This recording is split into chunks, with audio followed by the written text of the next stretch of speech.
Hello everyone, we are live on YouTube, on the Frugal Crafters YouTube channel. I'm Lindsay, I'm here with Sarah. Hi! And we are going to do an oil painting on an aluminum panel today. This video is brought to you by jerrysartorama.com. You can find all the supplies that I'm using from them. They're all linked up in the video description, but of course you can use whatever you have. If you're painting along at home and you don't have an aluminum panel, you could work on any canvas that you like. A canvas panel or a primed piece of masonite would work a little bit closer to this panel because it is quite a bit smoother. If you have any questions as we go along, type the word question in all caps in the chat on YouTube. And if you're watching this on the blog, scroll down to the bottom of the post and click where it says I'll see you live on YouTube. That will take you to the YouTube watch page where you can participate in the chat. You do need to be logged in into YouTube to comment, but as long as all that's set, you should be fine. And if you still have any issues commenting, you may just need to try a different browser. And yeah, we have moderators hanging out that'll help you with any questions. If they'll be a little quicker than I am, but please keep your questions oil paint related so that this will be super helpful for those watching in the replay. Did I forget anything? I think you got it all. Okay, wonderful. All right, so we are going to paint these apples, and I have a reference photo on my blog that you can check out. I'm going to move this painting and put a board. Now this is completely wet still because I just painted it yesterday, and I painted this the first one on an unprimed board, so it was just the metal. This one I have primed with World's Greatest Gesso, which is a Jerry's Art Aroma product, and it is a really thick gesso, so if you do any rubber stamping or anything like that, you are going to really like it because you could actually use it as a texture paste. So I'm going to start with an oil pastel, and I am just going to sketch in a just like a piece of fabric here.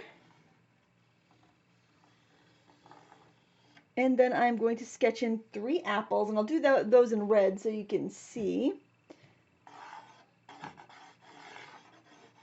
We're going to do this one down here a little bit bigger.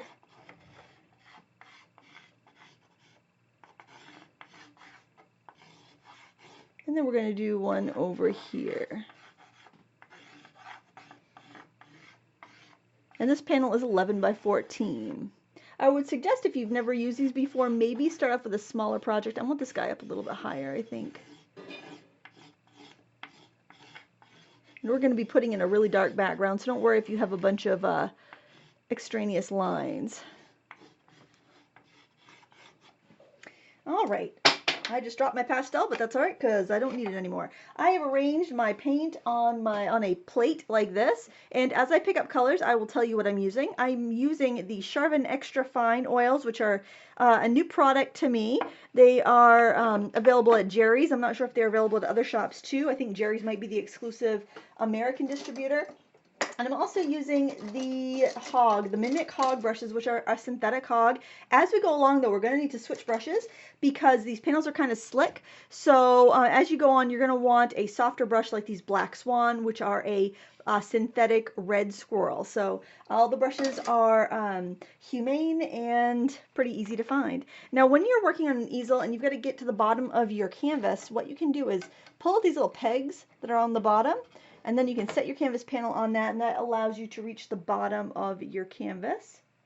And I'm going to go in. I'm actually going to be using some black here today. I wanted to experiment with the colors that came in the plein air set from Charvin, and black was one of those colors. So I'm using some colors I typically wouldn't use because I didn't have them. And if you want to use burnt sienna and burnt umber and ultramarine blue to make your dark, you can go ahead and do that, or you can go ahead and use black. Lisa Evans, do most oil pastels work well with any oil paints? As far as I can tell, they do. Any traditional, I just use the cheap ones. I probably wouldn't use the water-soluble ones, just because I don't know how they would react, but I've even used the regular oil pastels with water-soluble oils, and they've worked fine. I'm going to grab a little bit of yellow ochre here. This is working much better primed than on the unprimed surface. Already I can tell. When I didn't prime the surface, I had a really hard time with not getting a streakiness. So If you have some of these panels and you've been frustrated with them, try priming it. I just did one coat. You could, you know, do 3 coats like you would on canvas and sand in between, but I don't really think that's necessary. It's grabbing the paint just fine. And you don't need to protect the aluminum. Like when you prime a canvas, you're giving it 3 coats to make sure you've really protected it well. You don't need to on the aluminum. The aluminum is archival. It's not going to rot or deteriorate like fabric can. So, so you have a little more versatility there. And it's probably as inexpensive as a stretch canvas. It's more expensive than like a canvas panel, but it's definitely an affordable option. I'm going to grab a little bit of ultramarine, especially close to my fabric there where I want it a little bit darker. It cools the temperature of my paint and darkens it up.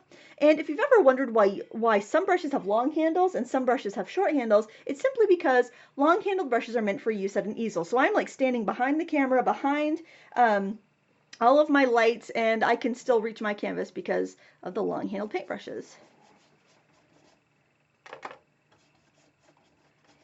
And as I work my way up, I am letting things get a little bit lighter, so I'm using a little bit more yellow ochre. I'm going to be grabbing some white soon.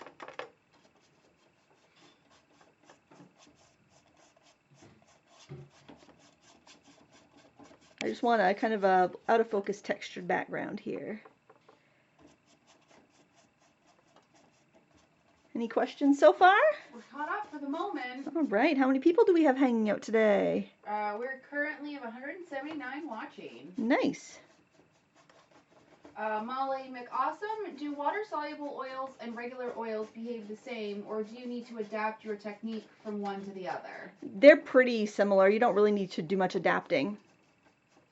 Sometimes water-soluble oils can feel a little bit thinner, like not quite as thick and buttery. They might just feel a little bit more thin and transparent, but that's a very subtle difference, and it's not really even that noticeable unless you've used a lot of traditional oils, I don't think. Oh my gosh, I thought my light was gonna fall. Ah, hold on a second, guys. Technical difficulties. Oh, gotta adjust that clamp. This is my first live standing up at an easel video.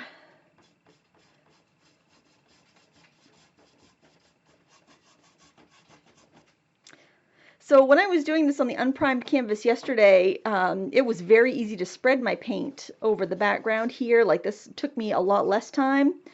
But I found that when I was painting the apples in the cloth, I had to keep repainting stuff and wiping stuff away and repainting because I would just end up with so much mud.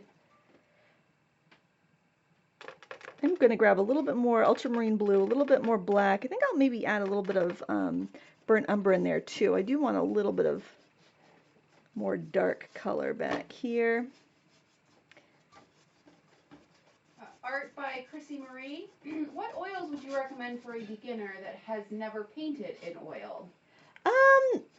If you want water soluble, I'd recommend the Berlin by Lucas. And if you want oil base, I would recommend probably Winton by Winsor & Newton. I mean, if you want the traditional, I'd probably go with Winton because it's cheaper. If money's no object, the Lucas 1862 is good because it dries a little bit quicker. Like the next day, it'll be dry to the touch, so you don't have to wait around so long to be able to do another layer or to be able to handle it and move it. So, but they are more expensive than the Winton. The Winton are a great starter. I do not like the Winsor & Newton water-based oils, though. I'd go with the Berlins.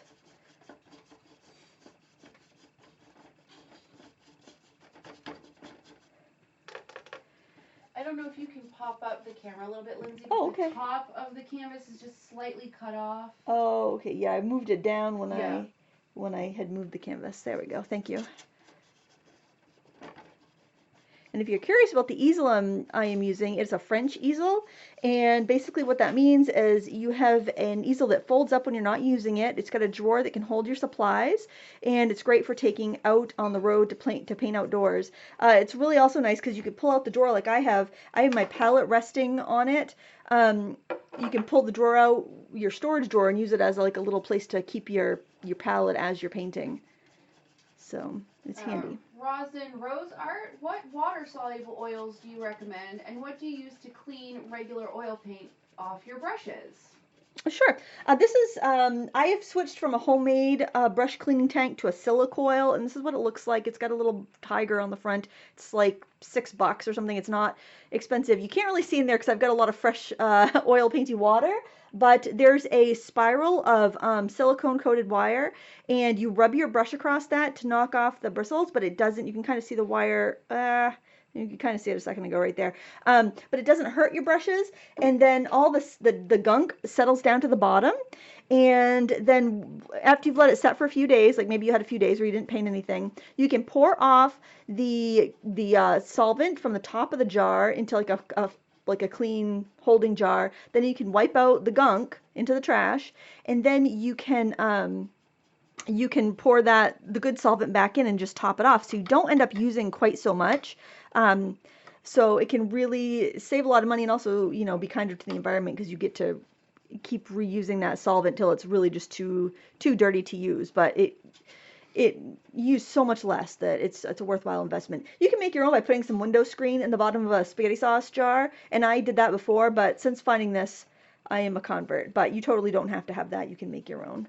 But I definitely would recommend doing something like that versus just a jar of solvent, because you're going to save so much money in solvent. And then what water-soluble oils would you recommend? It's kind of a two-parter. Oh, yeah, yep. I really like the Berlin by Lucas for water-soluble. The Reeves brand's all right, too. I don't know about their light fastness. I think I would stick with the Berlin because they're a more tried-and-true brand. And I like them a lot better than the Winsor & Newton one. That's what they were. Winsor & Newton was kind of the first ones to come out. And it was okay, but it was obviously not the same as an actual oil paint. And I don't feel like they have improved their quality very much, but the Berlins are really nice. I've made my background a little bit lighter on this one than my original. Now, if you're working on the unprimed aluminum, you're going to have streaks at this point. So what you're going to need to do, and I don't really need to do it here, and I'll show you how you just clean your brush. You just kind of rub your bristles against the coil. If I tip it a little bit, you can kind of see that coil back there. You just rub your brushes against that, knock off the extra paint, and you can go back in and use this. Then when you're done for the day, you wash out your brushes with soap and water. Because this isn't going to clean it perfectly, but it'll clean it enough that you can go back in and use it again. And so if I was on the first type of panel that I used, I would use a brush like this, or a fan brush, something that has long floppy bristles, and I would just gently kind of go over like that to get rid of brush strokes and just blend it out a little bit. And this is called an Egbert. It's like a filbert, but the bristles are super long, and it's just really great for getting a soft effect and blending. Our Fatima Joffrey, how long does it take for it to dry? Must you finish the oil all in one setting? No, you don't have to. I'm doing this all in one setting because I think it might be a lot to ask for people to come back to see how this turns out. But no, you can do things in layers. I think if you're going to work in layers, using the aluminum panel unprimed is great. You'll probably end up using a lot less paint, and you can work in thin layers. Just as you go, as you build up your layers, you want to make sure your paint has more oil in it, because you want each layer to dry slower. That's called the fat over lean rule. Now what we're going to do, I'm going in with another fairly stiff brush, the Mimic Cog. Actually, this is a Winton. And I am going to fill in my cloth area with just white. I'm going to try to avoid some of the shadow areas, though, because I did find it difficult to get my shadows back. So I'm just going to put the white in the brighter areas, like the edges here. I want to overlap my background a little bit. I keep all my oil brushes together in a jar. The Mimic Cogs came in a brush wallet, but I prefer to have mine in a jar. Amber Kleingen. I have a set of oils, but I've always been scared to try them. How to use solvent? Do you have a super basic video showing how to use the medium? Oh, I couldn't rember if you had. I don't think I have just like a Oils 101, but I do have some beginner oil tutorials that you could check out for sure. Trying to think what would be a good one. I have an oil painting playlist. Maybe check that out, and I'll go look after the live stream. If you send me or leave a comment after the live stream, I can get back to you and pick one that I think would be a good one to start with. Okay. Bev Roberts, how long will this take to dry? This is my first time using the Charvin oils, so I don't know particularly how long they take to dry, but generally it'll be dry to the touch in a few days to a week, but not completely dry and ready to varnish for about 6 months. I just picked up a little bit of black on my brush and I am painting in my shadows. On my original piece, I just did everything white that went in with my black for shadows, and it was really hard to get it to stick because the canvas was so slippery. So I figured I would get this in now. And don't worry if you're overlapping the apples at all. We're going to paint those on top, so we don't have to, it's not watercolor. We don't have to reserve anything.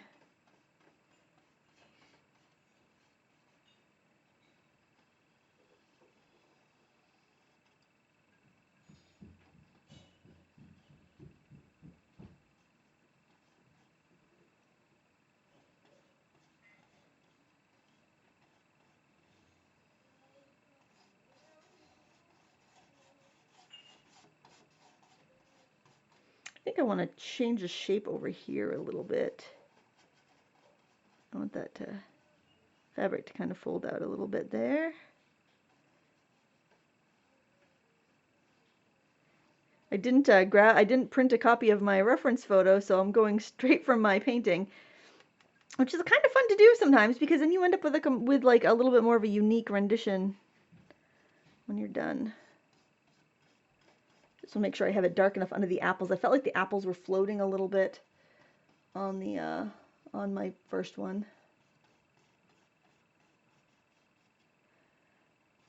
All right, now I'm going to clean that brush off. And I do recommend that you wipe your brush before you go back in with the paint, just because it's such a slick surface that I think you'd end up wiping off a lot of paint if you didn't. And I'm going to pick up the white, and I'm going to go back in and add the highlights and blend my shadows.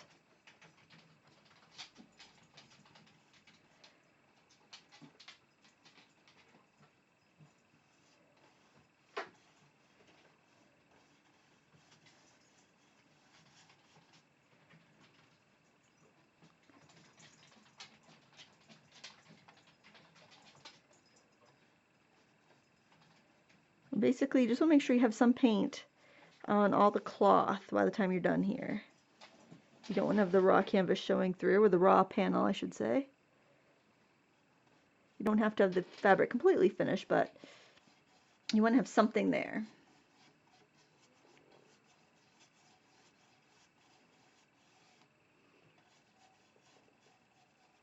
And just like watercolor, if we're trying to get a sharp edge, we kind of point our brush down so the tip is against the edge that we want to get sharp.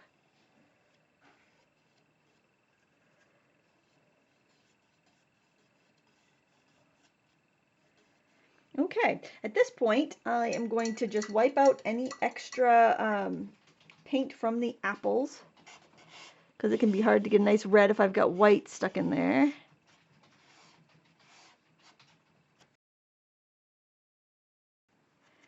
There, that's all right.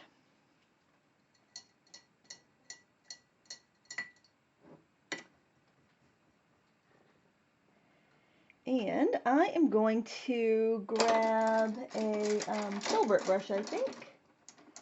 I'm going to start blocking in my apples.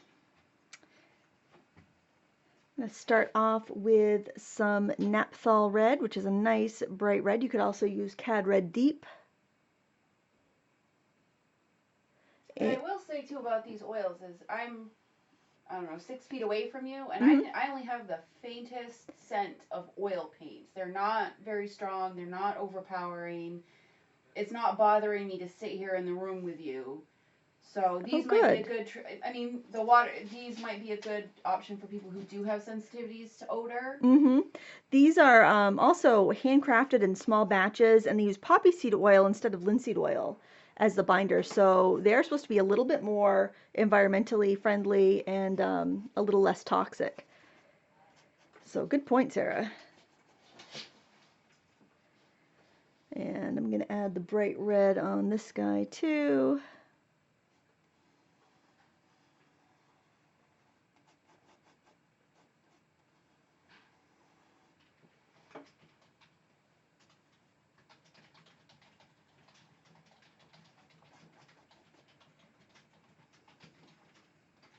And I found with these working on the panels, because it's kind of a slick surface, that you're better off to block in the chunky colors rather than paint the whole apple red and then try to go in and add highlights and shadows on it. Plus, it gives you a much more immediate um, feeling to the painting. Gives you kind of that like impressionistic, a Cézanne look to it.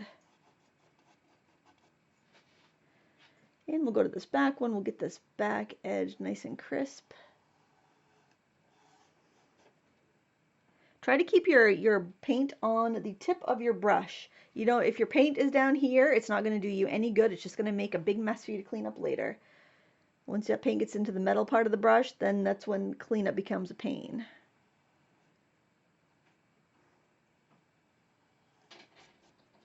Also, if you have a hard time loosening up, holding your brush at the end is going to make you paint a lot looser and a lot freer. So there's another reason to try a long-handled brush for easel painting.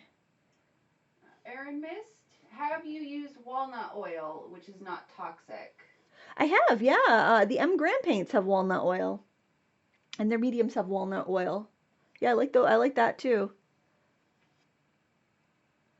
I like the smell of linseed oil, but it does have it does have an odor to it, and I suppose that could bother some people. Are you typically bothered by the smell of paints? No, but there are certain smells that will kind of give me an instant headache, and this is not one of them. Anything like you go to a store, sometimes you can smell somebody's perfume or cologne. There are certain ones, I mean, and I don't even have allergies or any sensitivities, but there are certain ones I will instantly have a headache. Yep. There's someone I haven't figured out who it is, but there's someone that works at the bank that I go to. You go in every now and then. You go into the bank itself, and you can just smell it, and I just instant headache, and I have to go get fresh air to get rid of it. Oh wow. I'm going in with crimson, alizarin crimson here, and I'm putting in these kind of darker areas of the apple.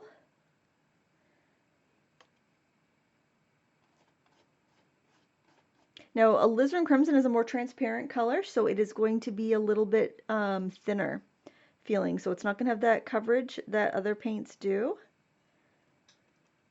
The other colors. Kleingen, sorry. Do oil paints go rancid like cooking oils?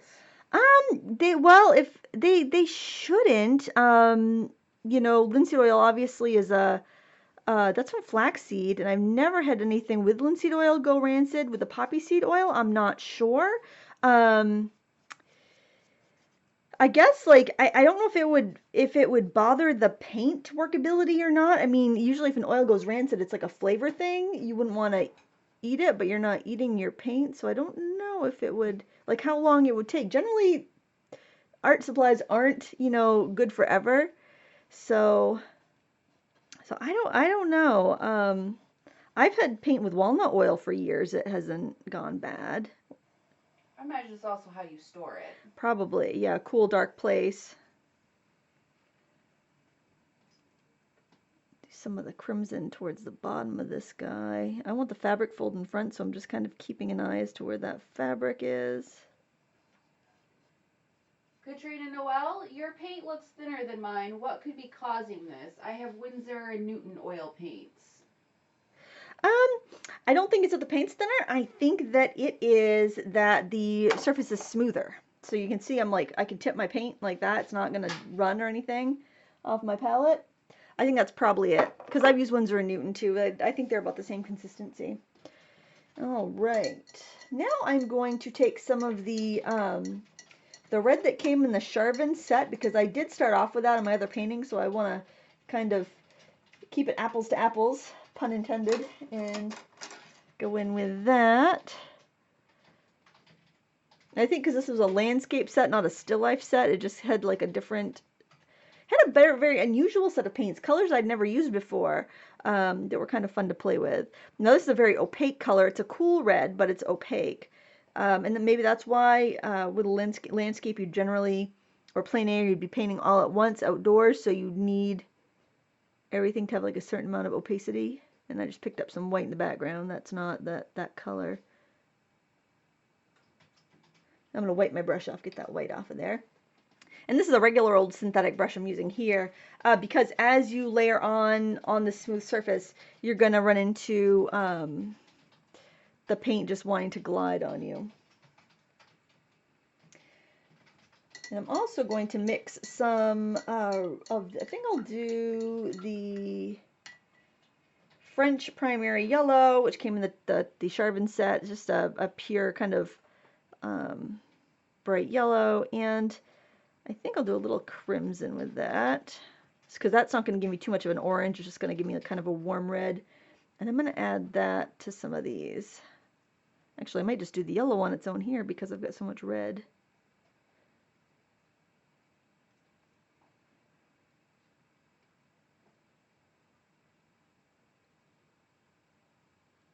Grab that shape up there. The brush is a little too soft for this. Let me get one of these mimics here.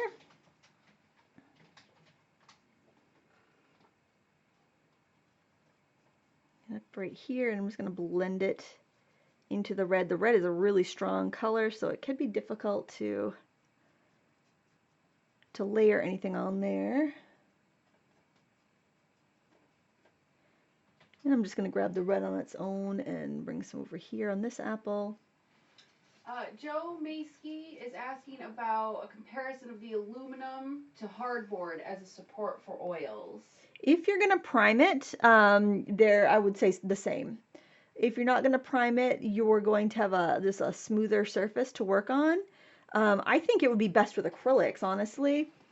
And the aluminum panels are lighter because they're double-sided. You have two aluminum panels, a smooth one and a rough one, on either side of I would say about maybe between an eighth of an inch, probably about an eighth of an inch of foam board in the middle.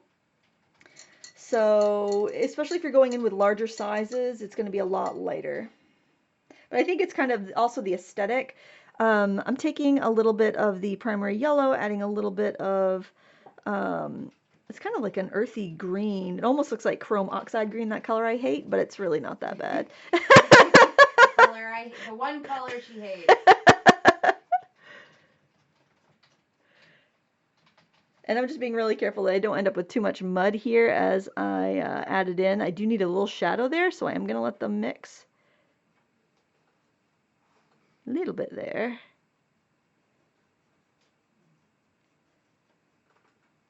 I'm cleaning off my brush.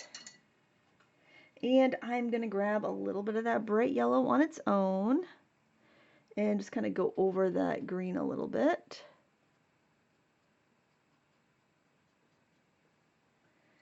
Carol, actually, is painting on a hard surface worse for brushes? I used to hear that it wore them down more than painting on a stretched canvas.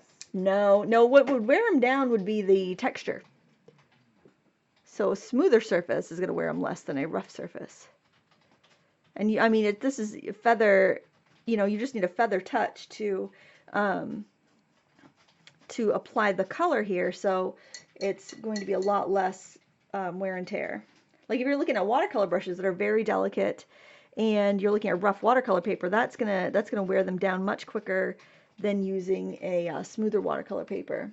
But generally, if you're using lots of water, you don't have to worry too much because the water is helping the paint flow, and you're not really rubbing your paintbrush along the bristles that much. Okay, and now I am going to go in with some darker color, and this is a color that was in the Charvin set, and it's this deep rose purple, and it just works really well as a shadow. I've got it right here. Almost, I'm sure it's going to look black. It's I'm going to take it with some crimson. It's this really deep purple, but it's also almost got some body to it. That's what we're going to use for our shadows. So I'm going to put some down here at the bottom of this apple. Lisa Foster, do you recommend learning to watercolor before oil painting, or does it matter since they are totally different? I kind of recommend learning how to watercolor first anyway, because you don't have to keep it, it's just simpler. It's simpler. It's water and it's paper. You know, you don't have to worry about cleaning your brushes so much. Um, Hopefully somebody else in the house answers that, because there's like 5 other people here. um, it's just it's a gentler medium, and you can take it anywhere very easily. It's just there's fewer variables, so I always recommend watercolor first. But if you don't like watercolor, some people just don't like it, it's not for them, I totally understand that. Then yeah, I don't think it's gonna, it's, I think probably learning to paint in oils or acrylics is a little easier, because you can keep painting over areas that are not working out. But I do recommend watercolor first, just because there's so much to learn, and it's so simple. It's so simple, but you can do so much with it, and you can always be learning more, even after you've been painting for 50 years. Bless you, Joey. Goodness, Joey. I'm trying to keep some of my brush strokes kind of showing up, because I like that look, but you can keep blending if you want to. It's really easy to lose definition on a smooth surface like this, so just kind of keep that in mind. You might even have to let your painting rest for a while and come back to it, because it will get quite slippery at times. I feel like I want a little bit of a bump up here, and because there's so much white there, I'm going to wipe away.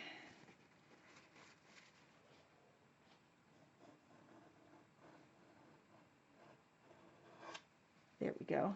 Doesn't take much white in the mix to really get something to be milky looking. Carol, Ashley, is painting on the unprimed aluminum similar to painting on Yupo paper? I imagine it would be. I've never painted oils on Yupo before, but I imagine it would be very, very similar. Okay. Now I think I might need to wipe away a little bit up here to get some lighter colors. So I'm going to do that. I feel like I need some yellowy patches. So I'm just getting the grease off, basically. You'll still see the staining from the paint on the canvas, but it's going to allow some of that to stick, because the less tooth you have, the less will want to stick. And I'm grabbing yellow on a very soft brush, and I'm just gonna throw that in there. And I'm trying to make my strokes kind of come out from the center, so that it kind of goes with like the striation you would see on an apple.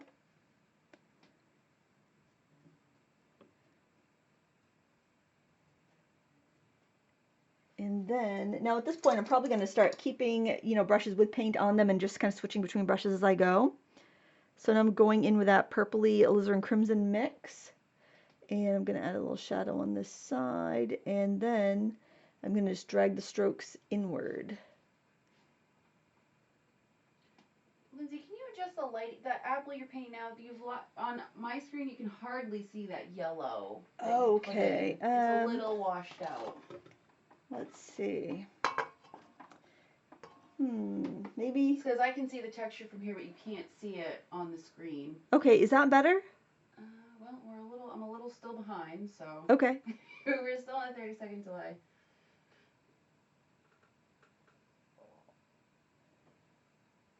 Adding some red in here, some crimson on its own, but with the same brush.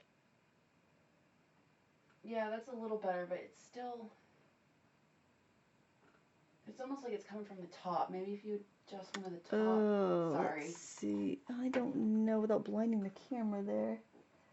Well, I'm going to be putting in some more. Okay. It was just really hard to see the yellow. Yeah. So you were talking about putting the yellow in, so I want to make sure that can be seen. Yeah, thanks. Well, I'll be adding some lighter color into that too. I think that will help. Red, I probably shouldn't have picked apples. Red is kind of a tough color to showcase.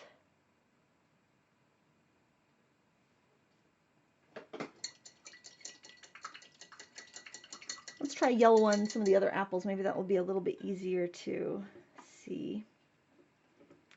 I'm afraid to move my light up there. Let's do a little bit right there. there too.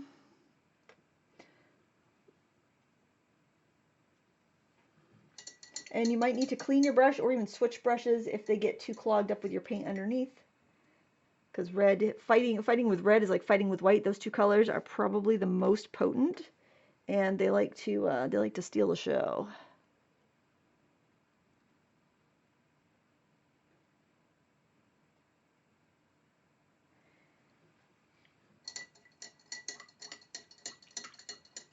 Okay. I'm going to grab a little bit of the crimson and purple again, and over here add a little bit of a little shadowy, darker area. Again, keeping my strokes going towards the center from the outside.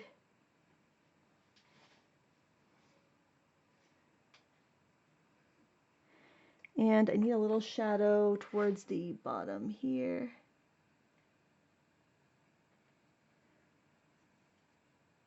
I had a lot of paint on my brush, so I'm just kind of moving it around now.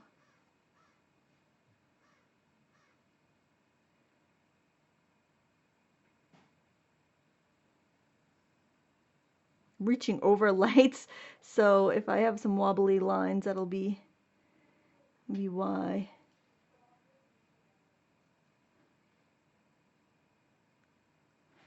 And I think that might actually be a good color for the inside where the stem comes out too. Once we get to that point, just try to, at this point, now that we're going here, we're getting a little more building up detail. Just make sure your strokes are going with the contour of the fruit and kind of coming out from the middle to help build that round feeling.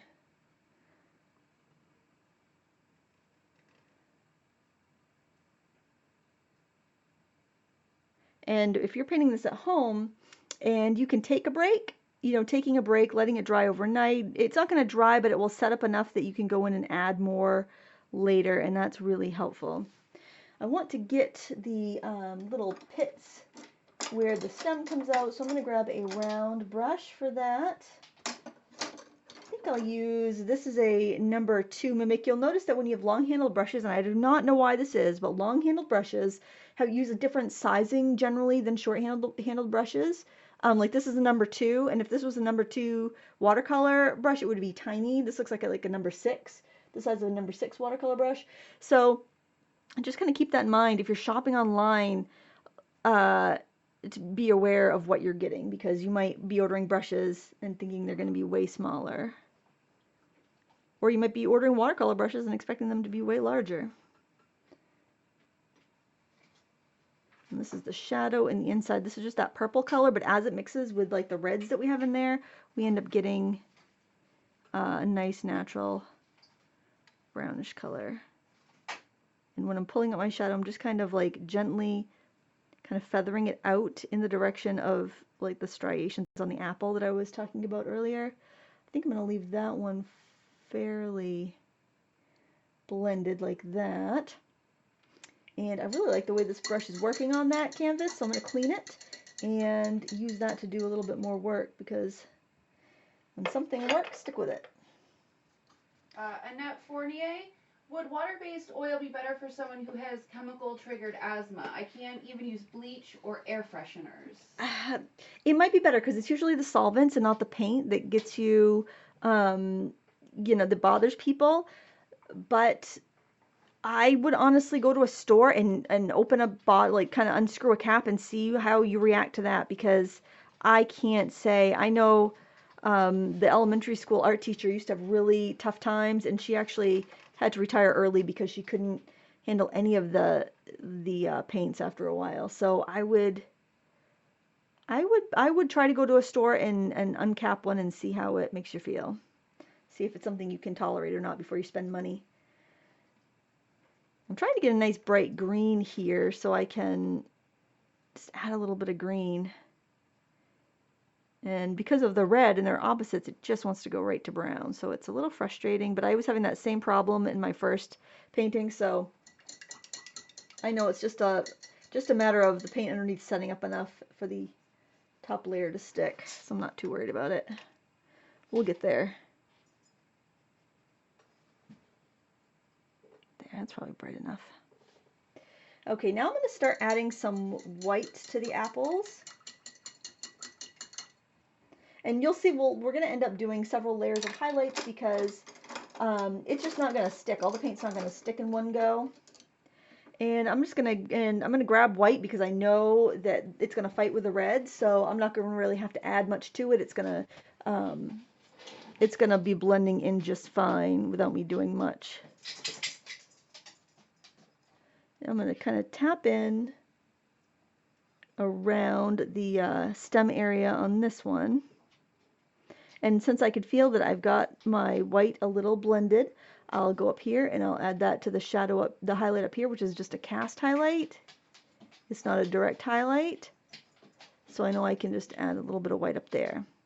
And then when my brush feels too red, I'll just go wipe it on my rag and start again. So if you had the luxury of time and you could leave this be for, you know, a couple days, you would save yourself a lot of white paint because you wouldn't be wiping your brush off so frequently.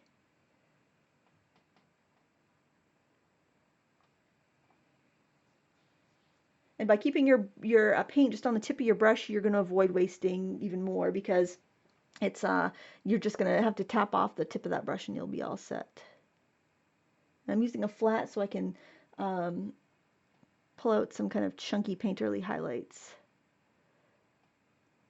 If I'm going to go over yellow, I'm definitely going to wipe my brush off because I don't want to muddy my yellow up any more than it is from just being on the red.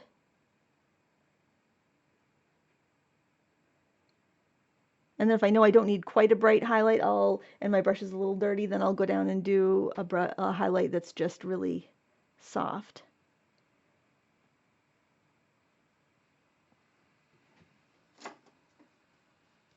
I'm wiping my brush off, getting more white paint.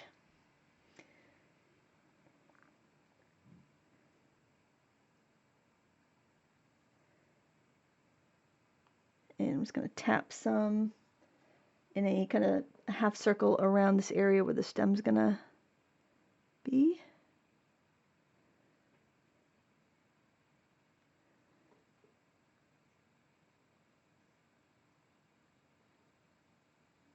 And bring this up to the little highlight area, just a cast highlight, not really bright.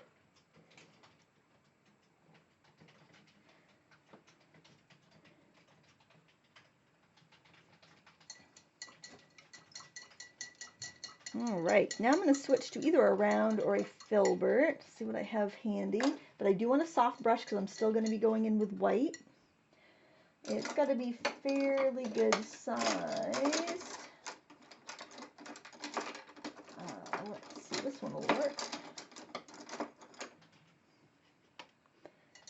Make sure it's fairly clean. And I'm grabbing some more white. And since this will have a little bit of a rounded tip to it, I'll be able to get like kind of more soft fluid marks that are going to blend a little bit more, less choppy marks. But I think you need a good variety of these marks to make your painting look nice. And we're in the hot mess stage, so it's going to take a little bit. Kendall McCauley, do you ever look at your paintings and think mine never look as good as fill in the blank? I don't really compare too much with others, but a lot of times I'll look at my paintings and be like, oh my god, am I going to be able to save this? Everyone's got different views they're trying to express too, different ideas in their head that they want to get onto the canvas. So the idea in my head is not going to be the same idea as somebody else. So there's no, I don't really paint to compare myself with others.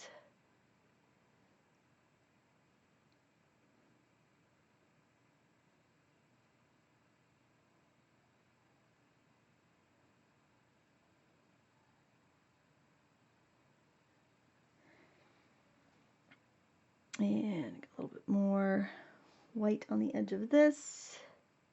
And this brush is working really well for layering colors, so I think I'm going to try to go in with some more of the yellows too. Because this one is so soft, it's doing a good job of laying down color, not picking up that much of the other stuff.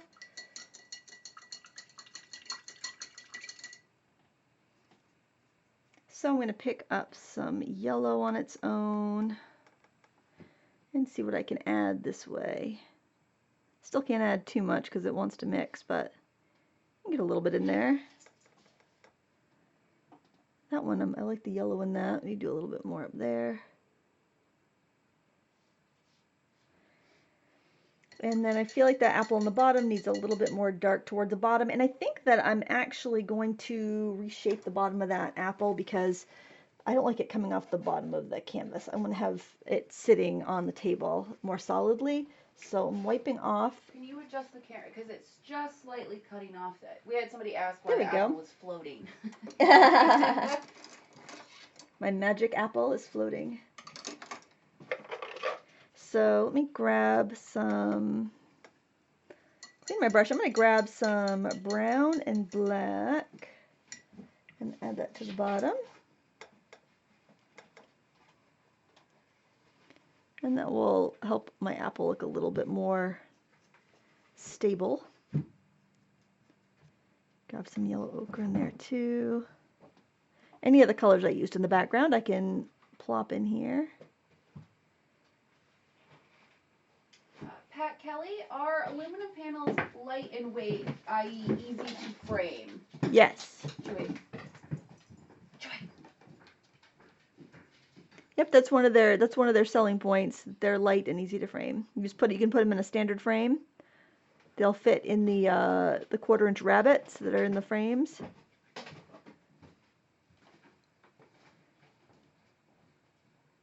And I'm just kind of grabbing that black on its own and adding that under the apple just to give it a little bit more shadow under there, give it a little bit more weight. And I can grab a little blue into that too to cool that down, make it seem a little bit darker as well.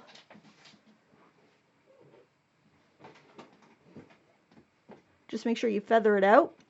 Bring that shadow underneath the fabric as well.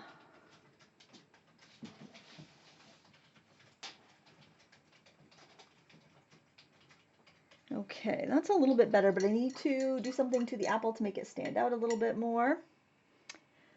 And I'm going to grab a round brush and some of the Naphthol red. Try not to wiggle my hand as I do it and just kind of redefine the edge there.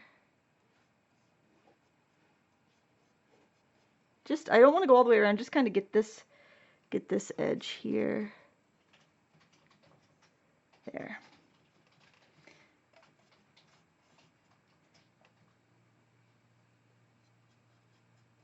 And just throwing in some more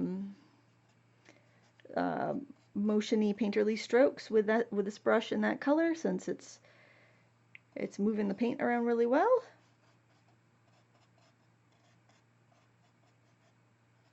I like how this apple back here is coming along with all these different striation. And when you switch to a firmer brush after you've been using a softer brush, then you can actually scrape away and apply color. So you'll really get to know what your brushes do when you start to play on a really smooth surface like this. I think that a canvas panel is a little more forgiving, but everybody has their own style and their own preferences, and what one person loves, somebody else would dislike, and vice versa. So if you're starting out or you're curious, it doesn't hurt to try these different mediums. There, actually, the yellow is laying down better with this round, stiffer brush than it was with my softer brush, which is kind of surprising to me. Now I'm going to go in with that darker purple again. It's probably really repetitive, guys. Sorry about that. Which is that dark purpley color, and I'll tell you the actual name of that color because it looks almost black. All of the labels on these paints are hand painted, and it's called Ombre Rose, and I mean, straight from the tube. Look how black that is. These labels are all hand painted on these paints. Whoops, there we go. It looks almost as dark as the black thing, the black tube. But once you add other colors to it, you can see how it's just such a deep purple that it looks almost black with pink undertones. That's a color I'd never used before. I'd never seen it before. So Charvin does have a lot of interesting colors that you might not be aware of. I'll put some, well, there's a link to to their page on Jerry's if you have any more questions about them, but it's kind of neat. It's like it's a handmade paint, artisanal, small batch.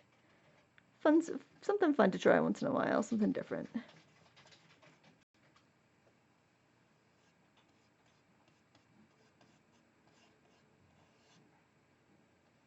Kind of like this side of the apple falling off into the shadow a little bit. All right, let's try. I wonder how a brush like this would do with our whites. I think I'm going to find a clean one though, because it might be hard to get that one back to white. Let's try this one.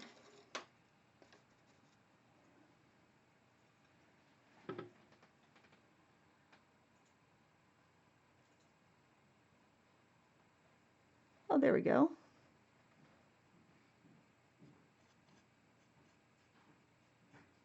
It's a lot of building up to get the interest in these apples. Remember to wipe your brush before you dip into the white again, so you don't contaminate it.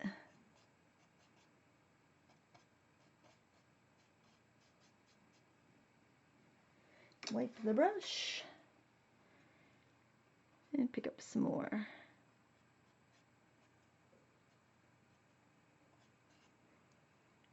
Wipe the brush and pick up some more. Yeah, I picked away at the other painting off and on all day yesterday, so it's really hard for me to figure out how long I spent on it. And then it's like we're in the live stream. It's like, oh, it's like the gouache painting last week. It's like, oh, that took me quite a while. I forgot how long that took until I was actually painting it. I'm usually quicker the second time around though, so that's good.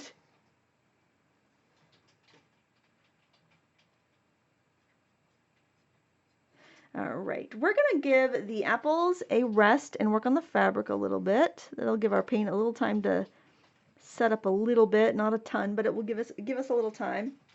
I don't want to put the stems in until I'm pretty sure I'm done, because it can be really tricky to add shadows and stuff around the stems.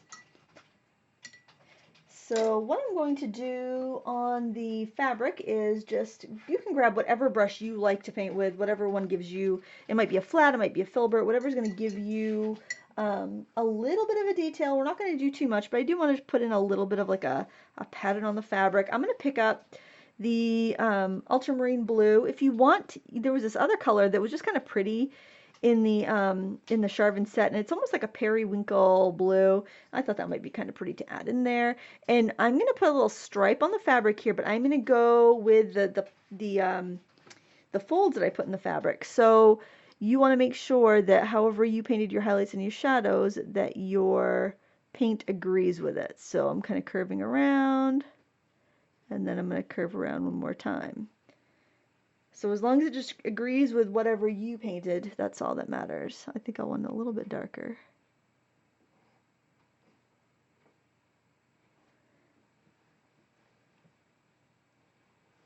And you probably will want to reload your brush each time. And do another one right next to it. This is like a folded up tablecloth. I painted a little dense, so I'm thinking it's more like a fitted sheet. Why is there a fitted sheet on the table with apples on it? I don't know. I don't know the story behind this.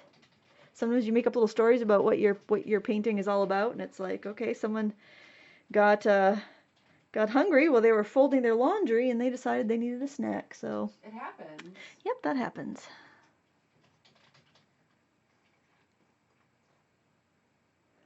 And then you can paint a little design on there. I would keep it very simple, like maybe just tapping on little marks in like a star pattern, so you have like little flowers or something. Just try to do something that isn't going to bore you out of your mind to complete, but also isn't going to be so complex that you're going to regret ever starting it.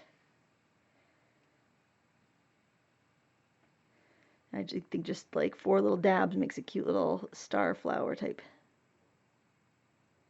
Got a little red on my brush. I'm going to wipe that off and reload. I find filberts to be a really useful brush in oil painting, in gouache painting. I rarely ever use a filbert in watercolor, but it's got that softness of the round tip that just makes things blend well, look nice, but then you've got a stiffness of a flat brush that helps you manipulate that thicker paint. And then when you're in the area where you'd only be getting like half of a flower, just kind of suggest a few dabs in there. Keep it simple. I'm not like somebody who cares about fancy paint. I care about paint that does a good job. This is fancy paint. This is expensive paint. So I'm just going to be completely upfront with you on that. But it is really lovely paint. But that said, you can use whatever paint you like. I don't think it's going to make that much of a difference in your painting.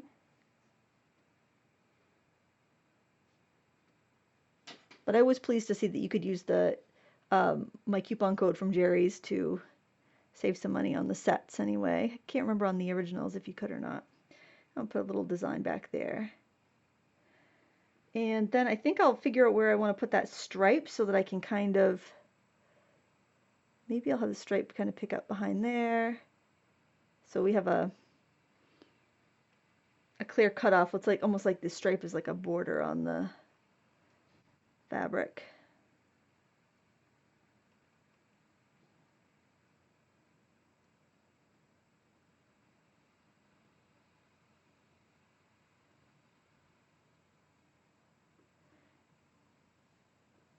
Okay, so now clean that brush off, and we're going to do some more shadows on the fabric, the deeper shadows.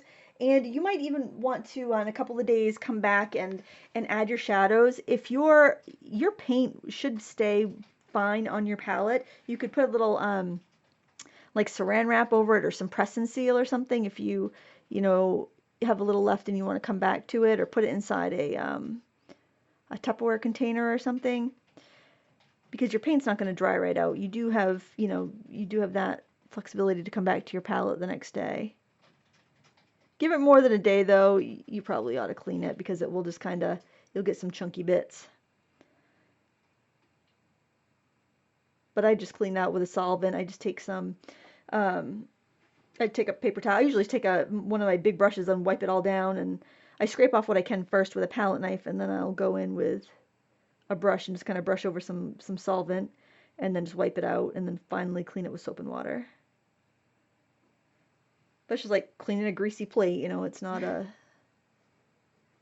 big of a deal. It's actually less harmful than acrylics as far as your sink goes. Lynette, go in. Can you underpaint these paints with acrylic washes? Yes. Yep, the primer that I used was an acrylic gesso. You could do everything. You could do the whole underpainting with acrylics and go over it. You just can't do vice versa. You can't do the underpainting with oils and go over it with acrylics because acrylics dry so quickly. They completely cure so quickly that you would have cracking. Unless you want that effect, unless you want like a crazing effect. Like if you were doing a Halloween painting. Exactly. You want that crackly, creepy effect. Yeah, or you're helping out, like, get ready for a play, and you want, like, a painting to look really, really old, or you want a piece of furniture to look really, really old. I have smeared my red, so... See, I'm telling you, most of this painting is just fixing your mistakes and the things that you've smeared. Let's soften that.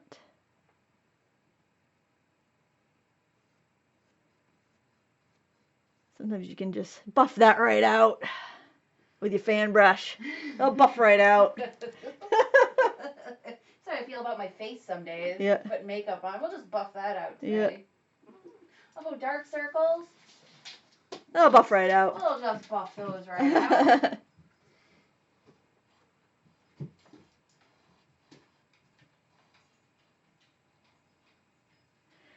Man, that apple's driving me a little nuts. I keep getting into that red paint every time I try to get near it. I need a completely clean brush.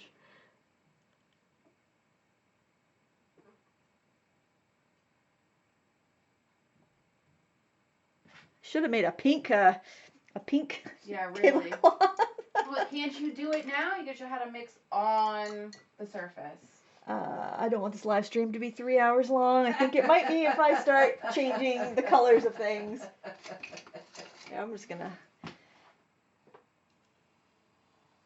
grab a completely unused Today brush.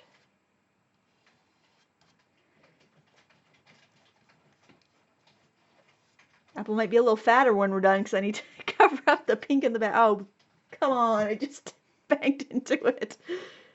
So now, if this is where you are at, this is the time where you go walk away and have a cup of tea or take a walk. Yeah. And come back. Yeah.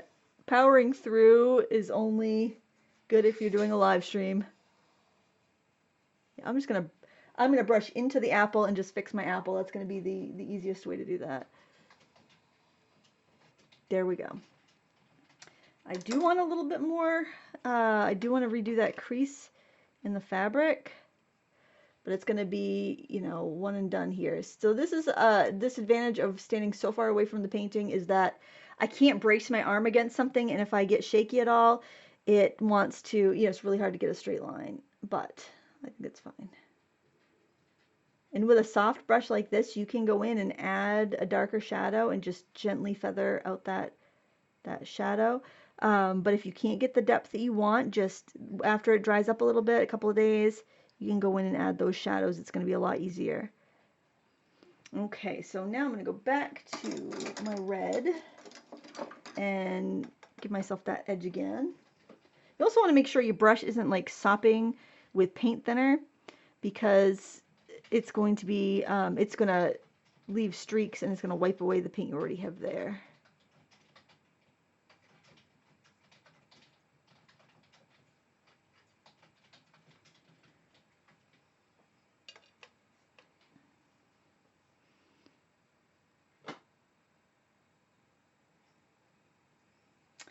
Okay. Look at that. You can't even tell. Can't even tell. Buffed right out. Buff it right out. Okay, I think I'm all right with that fabric. Like I said, you know, if I want to do more, I can wait for it to dry a little bit and go back in. So now I am going to, I think I'm going to go ahead and put my stems in. I think that I can do that now. And you can use a round brush or a flat brush on its edge for that. I'm going to use a small round.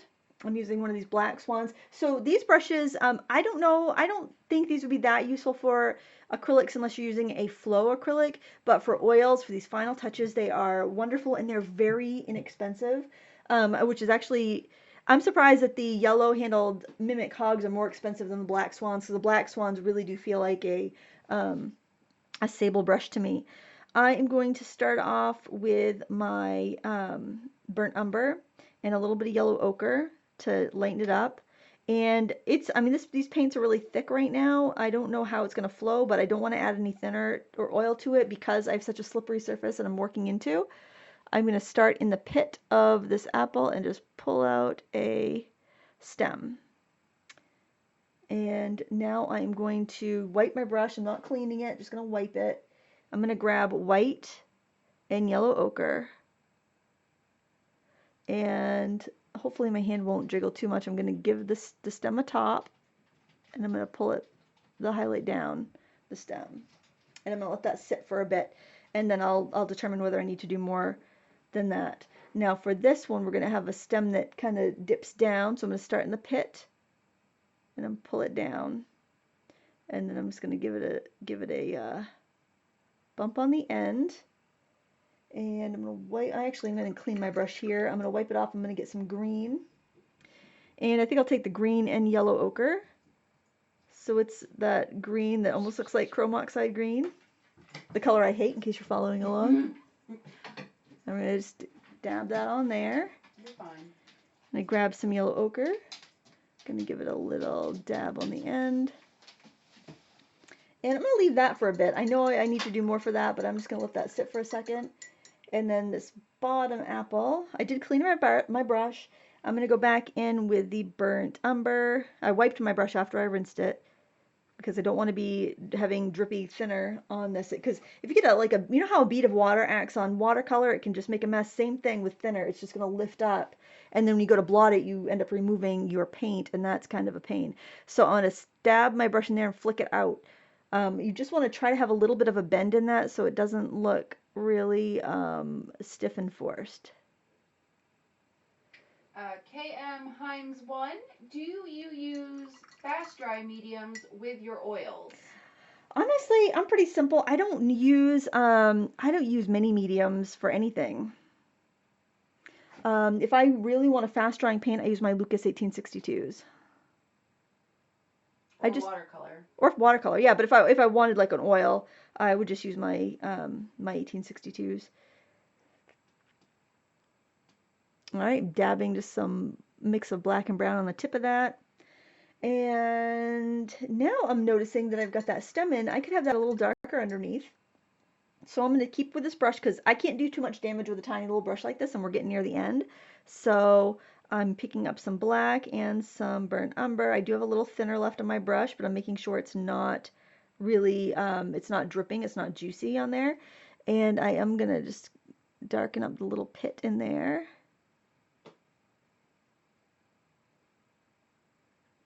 And I can look and see if I need any more depth here, maybe just a little bit around the stem. Just so this is black and burnt umber with a little bit of thinner, just the thinner from like rinsing my brush and then just kind of like scraping it on the side of the jar, so it's not like I purposely got a bunch of thinner mixed into my paint. I just had a little bit and a little bit there, and then I can see if I need any of that on the stem. So this is where if I had a mahl stick, I would put my mahl stick against my easel and I would rest my hand against it. You can't really see that, but I would have something to rest my hand against because this is a little tricky to do and not jiggle. But so I just word of the wise if you're at home. I have an orchid painting. That would probably be, it's a real-time orchid painting in oils. I think that would be a good beginner, especially if you like flowers. And I do use a mahl stick in that, I'm pretty sure, so you can see what I mean if you're curious about that. So now I'm going to add a highlight on those stems. I'm actually going to just use pure white. If it seems too bright, I'll go in and add some yellow ochre, but I think that it's going to mix with what I already have and it's going to be fine. I'm actually resting my arm. You can't see it on screen, but I have my arm resting on my desk and I'm laying my painting arm over it so that I can hopefully get a little bit of support here. And I'm going to do this one here. Oops, I need more paint. Got to reload. Picked up a lot of dark in there. Give it a little dab on the tip of the stem and then just pull the line back. It's okay if it's broken. Actually, it looks a little bit better if it's not a solid line.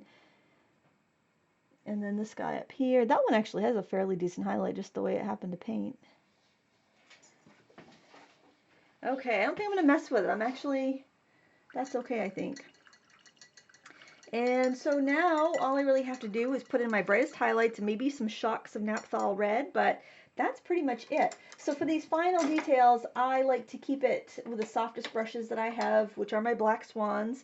You can, if you're good about washing your brushes, you can use Golden Taklon brushes. These Black Swans are flagged at the end, so they're kind of like the ends are kind of split and tapered so that they just give you just a feather-like stroke.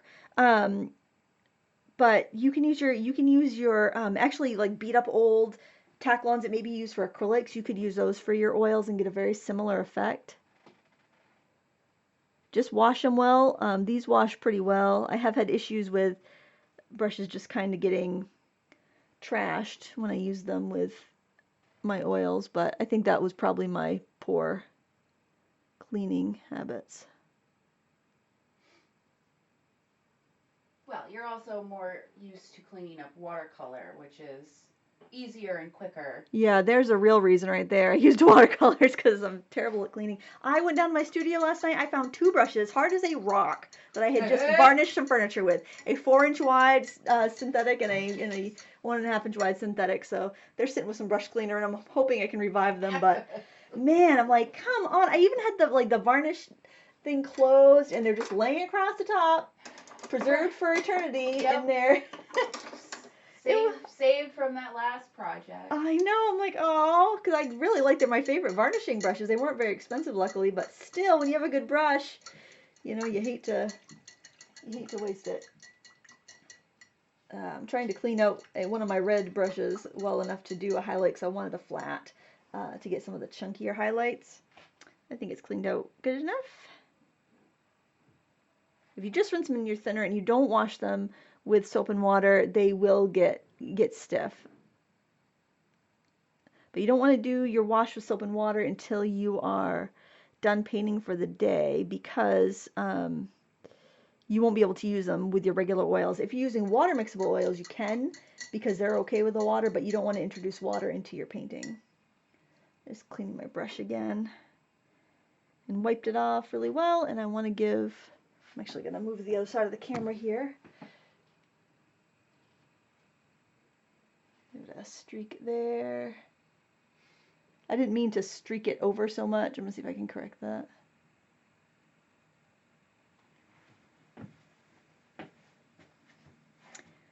And I think I'm going to wipe that off. I got a lot of paint on there. A couple little streaks there. Wipe off my brush. Picking up fresh paint, and I just want to redo the streaks around the center in a few places just to brighten them up. Do we have any questions while we're all finishing up here? People are discussing weather where they live. Oh yeah. Yeah, we had a snow day today here. And now it's sunny out. Yep, it's so weird. Welcome to Maine. Yeah, really. Okay, another detail on these apples are some little white spots. So you just want to grab like a small round brush. And you may want to add a smidgen of thinner to your white. And it's totally fine to add, if you're painting everything in one day, you can add thinner. That's not going to hurt anything. But if you're coming back the next day or a couple days later to paint, you'd want to add linseed oil if you need to thin something down. BKBRP64. I've had to watch with the volume off because I'm at work. Is Lindsay enjoying painting on this aluminum? Anything she loves or hates about it? I'm liking the primed surface much more than I liked the unprimed surface yesterday. I was quite aggravated, and I wasn't liking it. But I think I like it more primed. I think that I'm gonna try this with some India ink or some alcohol ink, just right on the raw metal, and see what I think of that. I think that for me, I would prefer a canvas panel or a linen panel. I think it's just a little too smooth for the way I like to paint.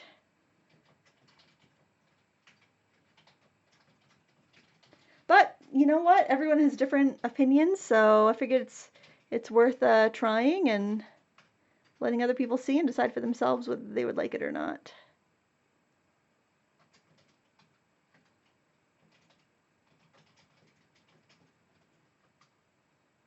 If you get a spot that's too big, just kind of tap over it a couple times and you will remove it.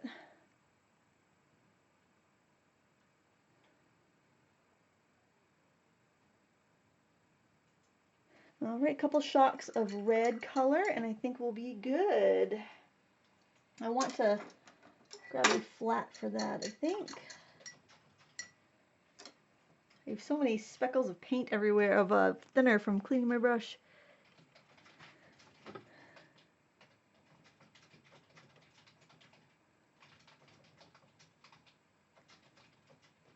I'm picking up the naphthol red and just throwing in some chunky swipes. And I like to do that after the spots because sometimes the spots can get a little too bold. Just remember to try to stay with the contour of your fruit. You can also fix any wobbly edges that you have at this point. Amber Klingen? Sorry if I'm saying that wrong. How many brushes did you use for this whole painting? Oh boy.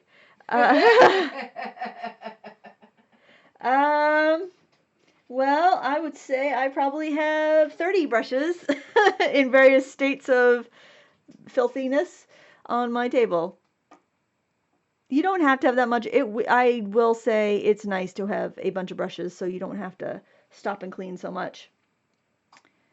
Joe Maskey, speaking of weather, since you can't open a window, are you doing anything extra ventilation with the solvent? Just curious, as I need to paint oils in a confined space too. It doesn't really bother me. I'm not feeling. Yeah. I mean, I think I noticed the smell a little more, but we've also been sitting in a small room for an hour and a half, or Yeah. almost. Yeah. Usually I would do oils downstairs, and we usually have like one of the basement windows cracked. But even, I would come upstairs, shut the door to the upstairs. It wouldn't really bother me. Everybody's different. It's always a good idea to ventilate a little bit. We, are in and out of the house all the time. I will sometimes open the door to the garage because my the office here opens up to the garage. But I haven't done anything, excessive. And you can always use a water mixable oil if you're worried about the solvents.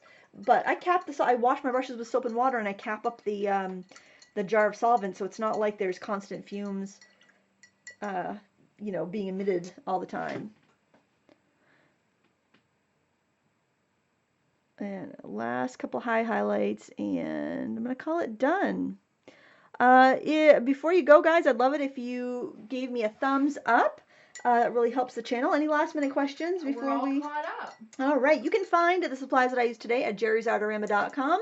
The Charvin Extra Fine Oils are made in small batches. They are an exclusive product, and they're really quite nice. I think I would recommend getting a few tubes of colors you typically use rather than one of the sets, just because there might be some unusual colors. Unless you like to try new colors that you're not familiar with, I think it might be more practical to pick up a few tubes of colors that you are familiar with, and that way you can kind of compare apples to apples on these paints. They worked out great for me, but they are a bit on the pricey side, so I just kind of wanted to explain, why, and if you're going to use them, what I recommend you using them for. And they're poppy seed oil instead of linseed oil, if that makes a difference to you. There we go. Do they want to see the original painting? Oh, probably. Okay. I always like to see a comparison. Okay. Oh, yeah. I'll show you the handful of brushes too. Yeah, show the brushes and good the Lord. palette.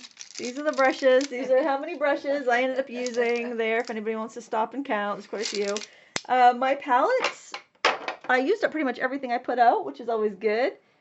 I didn't use much of that lavender color. I was curious with those colors because they were so different from what I usually use, so I wanted to use a bunch of them just to kind of get familiar with them. This was the plainer landscape set that I used. It is coupon eligible, which is nice. Here is the original. I'll just hold it in front of the other one. I did spend a little more time on that. I will say the original painting on the unprimed is a little more aggravating in oils, but I am curious to see what I could do with that surface with inks. So if you're interested in that, let me know. And I did this morning, I painted this yesterday, but this morning I went in and added darker shadows in the cloth and added a few more highlights. So I think that makes a big difference, but the paint does need to set up a little bit in order to do that because oils are just kind of slippery and greasy. And there you have it. So we're all good with questions? We're all caught up. All right. Thank you so much for watching, guys. Please give me a thumbs up before you go. If you have any questions that you think of later, go ahead and leave them in the comments of YouTube or on my blog, and I will get back to you. Thanks for watching. Until next time, happy crafting.